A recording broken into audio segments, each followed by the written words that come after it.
दिल्ली की रानी। एक थी रानी। क्योंकि राजा की मौत एक हादसे में हो गई थी, रानी को ही राज्य संभालना पड़ रहा था। रानी का नाम था रानी रश्मिवती। रानी ईमानदार थी और प्रजा की सेवा में लगी रहती थी। एक दिन उसके दरबार में 3 नौजवान आए, रमेश, सुरेश और दिनेश। कहो, क्या सहायता कर सकती हूँ मैं तुम्हारी? हम आपके दरबार में काम करना चाहते हैं ताकि जनता की सेवा कर सके। लेकिन अभी तो तुम्हारी उम्र बहुत छोटी है। तुम लोगों को तो अभी अपनी पढ़ाई पर ध्यान देना चाहिए। हमारा मन पढ़ाई में नहीं लगता। माता पिता को लगता है कि हम किसी के लायक नहीं हैं और हम साबित करना चाहते हैं कि हम लायक हैं। उत्साह बहुत अच्छा है, मगर अभी उम्र कच्ची है तुम लोगों की। अरे उम्र से क्या होता है रानी जी? शास्त्रों में लिखा है कभी किसी के ज्ञान को उसकी उम्र के आधार पर नहीं देखना चाहिए। बात तो सही है तुम्हारी।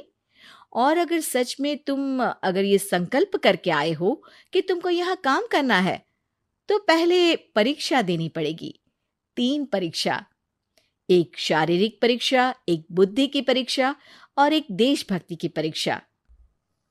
और ये क्या है? वो मंत्री महोदय तुम्हें समझा देंगे। हमारे पास समय नहीं है। अगर तुम लोग तैयार हो तो बताओ। हाँ हाँ, हम तैयार है किसी भी परीक्षा के लिए। मैं भी तैयार हूँ कुछ भी कर गुजरने के लिए। तो ठीक है मंत्री जी, आप इन तीनों की परीक्षा कल से ही शुरू कर दीजिए। जो आ गया रानी साहिबा। अगले दिन से ही तीनों की परीक्षा शुरू हो जाती है। पहले शारीरिक परीक्षा, यानी किस में कितना है दम, ये देखेंगे हम। क्योंकि शरीर में दम होगा तभी तो प्रजा की सेवा में दम लगा पाओगे। हमें क्या करना होगा? वो पेड़ दिख रहा है, जो सबसे पहले चढ़ेगा उस पे दरबार में नौकरी पाने के अवसर उसी के बढ़ जाएंगे। मैं चढ़ता हूँ।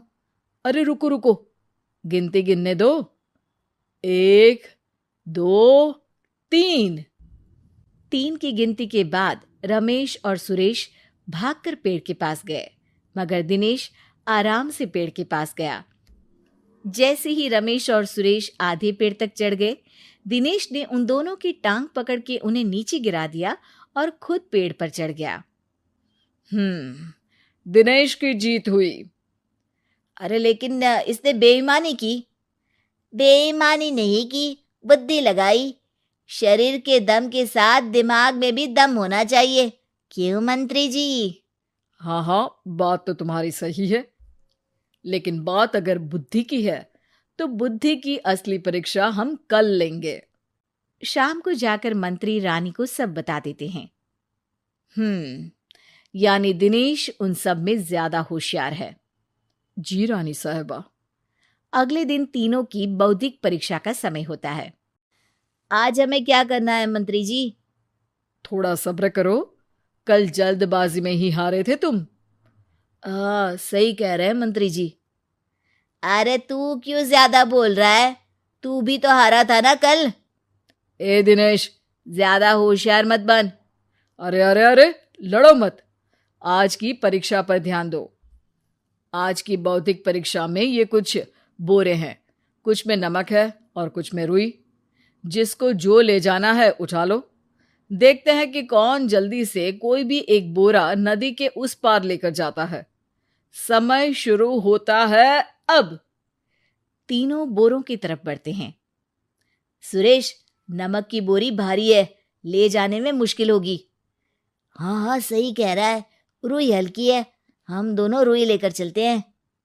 अरे भाई, मैं तो नमक लेकर जाऊंगा। रमेश और सुरेश ये सोचकर हंसते हैं कि आज तो दिनेश हार ही जाएगा। दौड़ शुरू होती है। 1, 2, 3। तीनों नदी की तरफ भागते हैं। रुई में वजन कम होने के कारण रमेश और सुरेश आगे निकल जाते हैं और दिनेश थोड़ा पीछे। पर जैसे ही वो सब नदी में जाते हैं, दिनेश की बोरी का नमक गलने लगता है और वजन कम हो जाता है, जबकि रमेश और सुरेश की रुई में पानी भर जाता है और बोरी का वजन बढ़ जाता है। अरे ये इतनी भारी क्यों हो गई रमेश?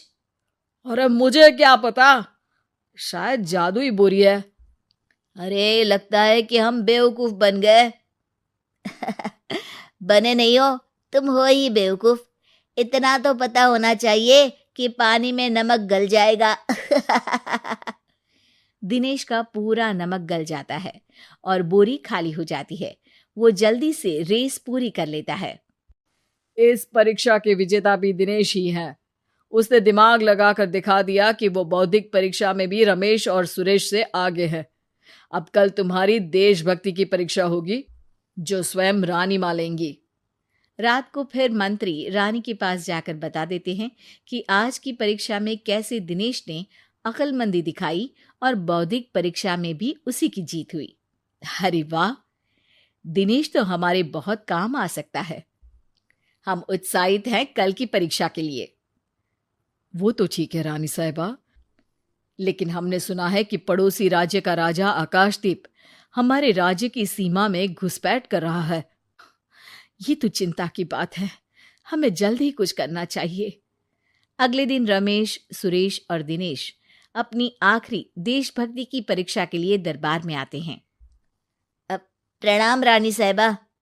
नमस्कार रानी जी। प्रणाम रानी माँ। हमने तुम्हारी परीक्षा पर गौर किया। दिनेश आगे हैं। हम तुम तीनों में से किसी दो को ही दरबार में काम दे सकते हैं। किसी एक को आज जाना होगा। तो देशभक्ति की परीक्षा के लिए तैयार हो? पूरी तरह से। मैं तीनों से एक ही सवाल करूंगी। जिसका जवाब सबसे सही लगेगा उसे तो नौकरी मिल ही जाएगी। फिर दूसरे सबसे सही जवाब देने वाले को भी काम मिलेगा। आप लोगों का समय शुरू होता है अब। ज्यादा सोचने का समय नहीं होगा। जो मन में पहली बात आए उसका जवाब दे। तो सवाल ये है कि तुम इस मिट्टी के लिए क्या कर सकते हो?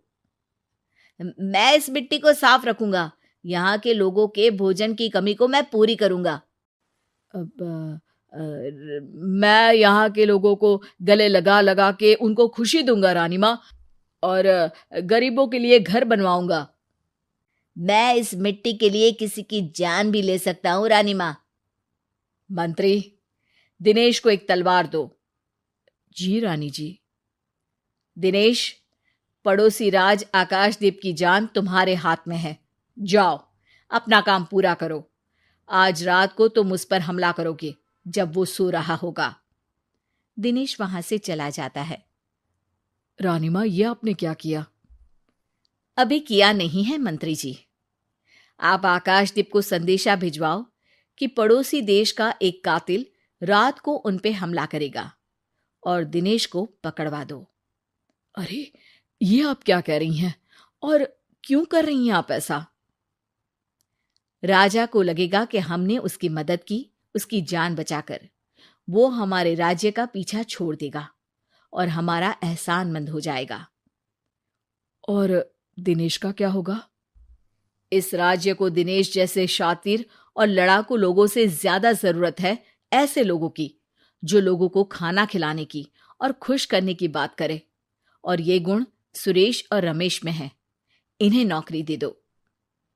दिनेश बहुत चतुराई से नौकरी हड़पना चाहता था, जिसके लिए उसने रमेश और सुरेश जैसे दोस्तों का भी नुकसान किया।